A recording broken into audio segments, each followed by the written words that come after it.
Welcome back, everyone. Today we're diving into a true classic, Jane Austen's Pride and Prejudice. And I think we all know it's so much more than just a charming love story. It really is. It's social commentary. Yeah. It's still incredibly relevant, even centuries later.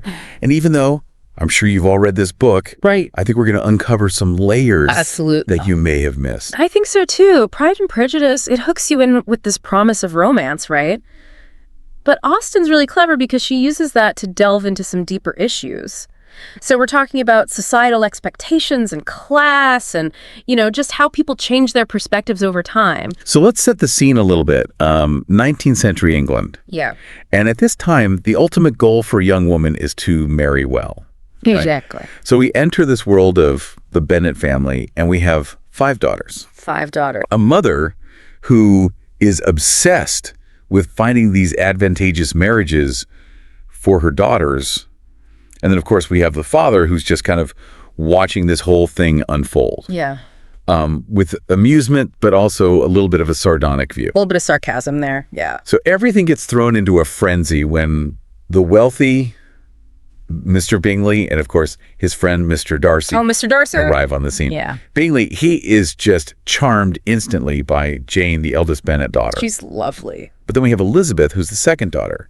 She's witty, she's independent, and she clashes immediately with Darcy's pride and this arrogance that she perceives from him. Well, he is quite proud. Well, and it doesn't help, because then we have Yeah. Mr. Wickham, who comes in. A charming but deceitful Mr. Wickham. Exactly. And he kind of spins this tale about Darcy Yeah. that really paints him In a bad light, yeah. in a terrible light. Yeah. And this just cements Elizabeth's negative opinion of him. Makes it so much worse, right? Oh, it does. And then, of course, we can't forget about Lydia, Oh, the drama. the youngest Bennet sister. Yes. She elopes with Wickham. What a scandal. And it puts the family's reputation at risk. Yeah. But it actually forces Darcy to step in. And he secretly resolves the situation, which ends up revealing a side of him that Elizabeth just hadn't seen before. It's really a turning point. It is. And throughout all these social events, all these romantic entanglements, Austen's really subtly weaving in the realities of these societal pressures, this pressure on women to marry, well, not necessarily for love, Right, for security. but for financial security, social standing. It's so real. And you see that so clearly with Charlotte Lucas. Her decision to marry Mr. Collins, remember him? So pompous. Oh, yes. She does it purely for practical reasons. I mean, it's just the reality of her situation. Her pragmatism is like the complete opposite of Elizabeth, who's longing for this marriage that's based on a genuine connection and respect. Makes you think, what really leads to happiness, right? It's the big question. Is it security or is it love? Right. And this is where Austen's just brilliant, because she doesn't give us easy answers. She just presents these contrasting ideas. And she invites us to think about how complicated choices are when you're dealing with societal expectations. It's true. She really makes you think. And it's interesting because while we don't know exactly what inspired Austen to write Pride and Prejudice, her own life actually kind of mirrors some of the themes. She never married, just like Elizabeth. That's right. So she probably understood those pressures on women really, really well. To live unmarried back then, I mean, she must have heard all the whispers and the judgments about women who defied those conventions. I can only imagine how those experiences fueled that sharp social commentary of hers. It's fascinating to think about, right? It's like she took those whispers, those judgments, and she wove them right into the story. Like, think about Mrs. Bennet. She's relentless, right? She's constantly trying to find rich husbands for those daughters. Is that just for laughs? Or is Austen making a statement about how society valued women? That's such a good point. It's like she's holding up this mirror to society and just showing how absurd those expectations were, especially through Mrs. Bennet, who's so hilarious but also kind of makes you cringe. Exactly. But let's not forget about the other big themes here. Love and social class. They're everywhere in this story. Like with Darcy and Elizabeth, that initial dislike they have, part of that is because they come from different worlds. Right. He's got money, he's from the landed gentry, and she's from a family that's, well, not as well off. And that difference fuels a lot of their misunderstandings and their prejudices. And their journey how they go from that dislike to actually understanding each other and then eventually love is just captivating because it challenges that rigid class system of the time. It forces them to confront their own biases and to see the person beyond just their social standing. And that's where the idea of personal growth really comes in. Elizabeth, she starts out so quick to judge, but she learns to see past all of that and recognize who Darcy really is. And then Darcy, who's so blinded by his pride and where he stands in society, he learns to value Elizabeth for her intelligence and her spirit. He lets go of some of that arrogance and becomes more humble. It's amazing to watch them change. It really is. It's like they challenge each other, and in doing so, they become better versions of themselves. And you know what? It's not just them. Oh, you're so right. Other characters change too. Take Mr. Bennet, for example. At the beginning, he's just watching everything unfold, almost amused by it all. But then, when Lydia runs off, you see him as a father, truly worried about his daughters. It's subtle, but it's powerful. You're right. And you know what? Even the characters that seem kind of one-dimensional, like Mrs. Bennet or Lady Catherine de Bourgh, they add so much to the story. Absolutely. Mrs. Bennet, she's so focused on getting her daughters married that she seems almost ridiculous. But doesn't she kind of represent what so many women went through back then? That's so true. You can almost say Austen is asking us to laugh at Mrs. Bennet, but also to feel for her, because she's a product of her time. Right. And then you have Lady Catherine, who's just the definition of snobbery. She wants to control everyone, especially Darcy. She embodies that whole idea of rigid social classes that Austen is criticizing. When she tries to stop Darcy from marrying Elizabeth, it's almost funny. It's so over the top. But it shows how deep that belief in class was and how much people feared anyone trying to move up in society. It's amazing how Austen captures all of that. And one of the things that makes her writing so good is this technique she uses called free indirect discourse. It's a way of letting you into the characters' minds without directly telling you what they're thinking. Could you give an example? Yeah. I remember feeling so connected to what Elizabeth was going through, but I don't think I noticed that technique while I was reading. Oh, sure. Think about the scene where Elizabeth gets Darcy's letter. He explains everything he's done and what Wickham is really like.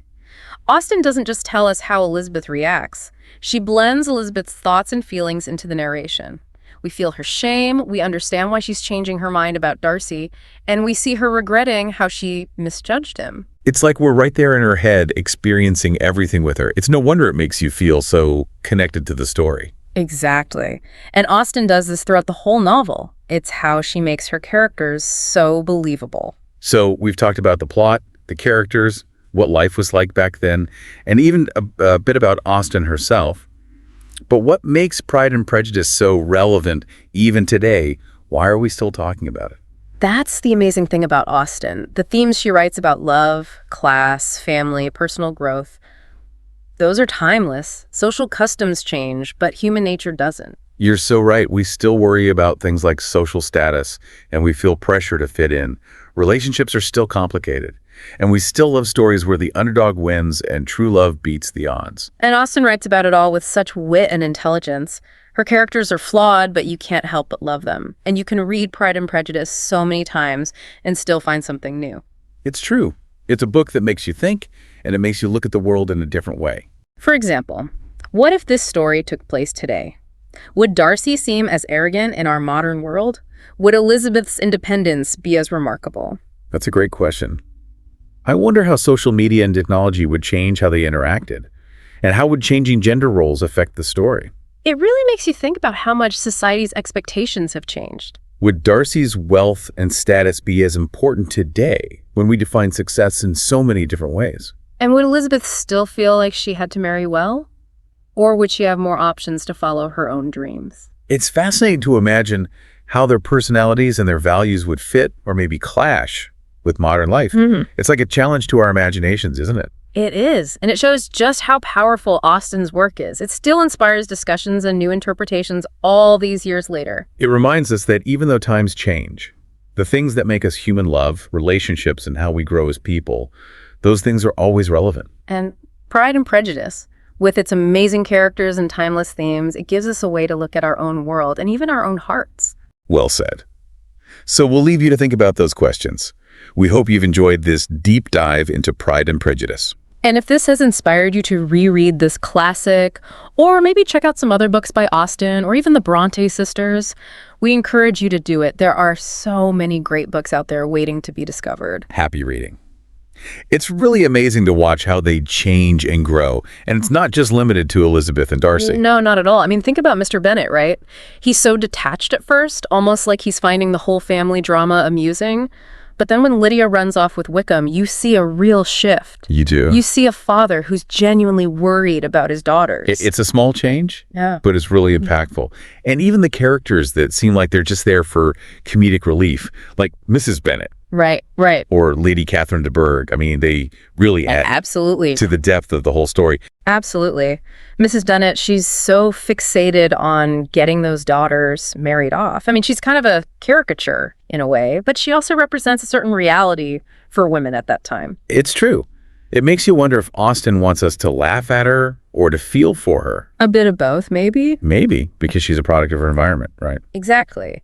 And then there's Lady Catherine, who's like the embodiment of snobbery. She's got this sense of entitlement. She tries to control everyone, especially Darcy. She's like a walking, talking example of the class system that Austen is critiquing. It's almost comical the way she tries to stop Darcy from marrying Elizabeth. It is. But it really underscores just how deeply ingrained those beliefs about class were and how much people feared any sort of social mobility. It's fascinating. Austen was so skilled at capturing all of those nuances, and one of the techniques she used so well is it's called free indirect discourse.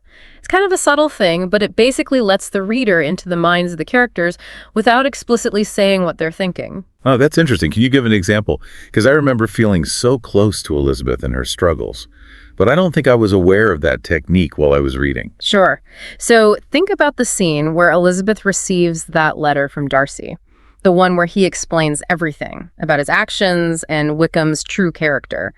Austen doesn't just tell us how Elizabeth reacts. She weaves Elizabeth's thoughts and feelings right into the narration itself. So as a reader, you experience Elizabeth's shame, you see her understanding of Darcy evolving, and you feel her regret at having misjudged him.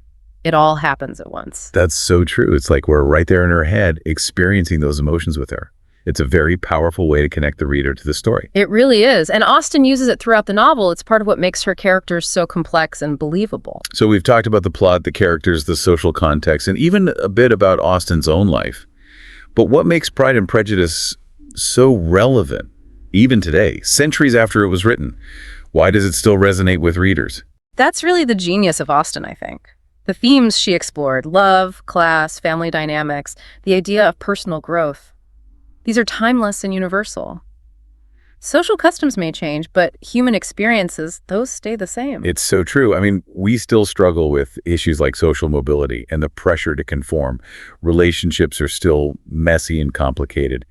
And we always root for the underdog, for love to win out against all odds. And Austen does it all with such wit and intelligence. Her characters are flawed, they make mistakes, but you can't help but root for them. And you can reread Pride and Prejudice multiple times and discover something new every time. It's a book that makes you think critically about the world, both then and now. For instance, how do you think this story would play out in a modern setting? Would we see Darcy's initial arrogance the same way today? Would Elizabeth's independent spirit be as remarkable in our time? That's a really interesting thought. How would things like social media and technology change the way they interacted? And how would shifting gender roles impact the story? It makes you think about how much society's expectations have evolved, doesn't it? It really does. I mean, would Darcy's wealth and status still hold the same weight in a world where success can be defined in so many different ways? And would Elizabeth still feel that pressure to marry well? Or would she have more freedom to pursue her own dreams and ambitions? It's so fascinating to imagine how their personalities and their values might align or clash with the complexities of modern life. It's like a thought experiment, a challenge to our imaginations. It is, and I think it's a testament to the power of Austen's work that it can still spark these kinds of discussions and interpretations all these years later. It reminds us that while times change, the core human experience is love, relationships, how we grow and evolve as people. These are things that will always be relevant. And Pride and Prejudice, with its timeless themes and captivating characters, gives us a way to explore those experiences in a way that feels fresh and insightful, even today. That's such a great point. It's like looking at ourselves through the lens of another time, another world. It's both entertaining and thought-provoking. Exactly. Would they even be attracted to each other? I mean, Darcy, with that kind of aloofness, would that be mistaken for arrogance today? Especially with social media and everything being so instant? It's true. And how would Elizabeth's wit and independence play out in our world? Would she be seen as a strong woman, or would she be criticized for not conforming? It's amazing how much things have changed. Would Darcy's money and status even matter as much these days? Success means so many different things now. And would Elizabeth still feel like she needed to find a husband with money? Or would she be free to pursue her own goals and her own passions? I love thinking about how their personalities and their values would work or not work in modern life. It's like a challenge to our own imaginations. It is. It just shows how strong Austen's work is. It can still spark these kinds of conversations after all these years. It reminds us that even though times change, the things that make us human, love, how we relate to each other, and how we grow, those are always going to be relevant. And Pride and Prejudice gives us this incredible way to look at those things. Through these characters, we can examine our own world and ourselves. It's like holding up a mirror to our own lives in a way. Exactly. Well, on that note, we'll leave you with those questions to ponder. We hope you've enjoyed this deep dive into Pride and Prejudice. And if you feel inspired to revisit this classic, or maybe check out some other books by Jane Austen or the Bronte sisters, we encourage you to do it. There are so many amazing stories out there.